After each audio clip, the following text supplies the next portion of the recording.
এজন্য আল্লাহর জমিনে আল্লাহর দিন কায়েম হবে, এটা বাস্তব। আজকে হোক, 50 বছর পরে হোক, 100 বছর পরে হোক, আল্লাহর জমিনে আল্লাহর দিন বাস্তবায়ন হবে, এটাই বাস্তব। কিন্তু হয়রান হয়ে যাবে না, পেরেশান হয়ে যাবে না।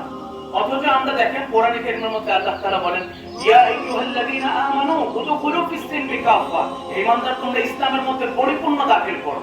আমার নাম মুসলমান, এটা আমি মানুষের সামনে বলতে পছন্দ করি।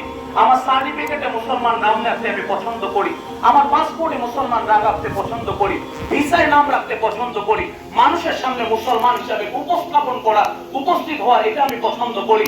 কিন্তু আল্লাহর কসম, আল্লাহর জমিনে আল্লাহর দিন বাস্তবায়ন হবে, এটা কোন নাস্তিক, মুরতাদ, শয়তান একজনও চায় না। চায় না। কারণ কেন? এরা জানে, কারা চায় না যে ইসলামী হুকুমত কায়েম হোক? যত ফ্যাসিস্ট, শয়তান, দুর্নীতিবাদ, চাঁদাবাজ, মম্পট, বেহায়া, আরো যত পেশা, বেহাঙ্গামা যত আছে, এরা কোনোদিন ইসলামী হুকুমত চায় না। কারণ এরা ইসলামী হুকুমত যদি চায়, কে চাঁদাবাজি করবে, কে রংবাজি করবে, কে মানুষের উপর জুলুম করবে, এটার উপরে তারা ভয় পায়। কে মানুষের জমি জায়গা দখল করে খাবে? ইসলামী হুকুমত যদি কায়েম, তো অবস্থা খারাপ হয়ে যাবে আমাদের। না হলে এত ভয় কেন আপনাদের?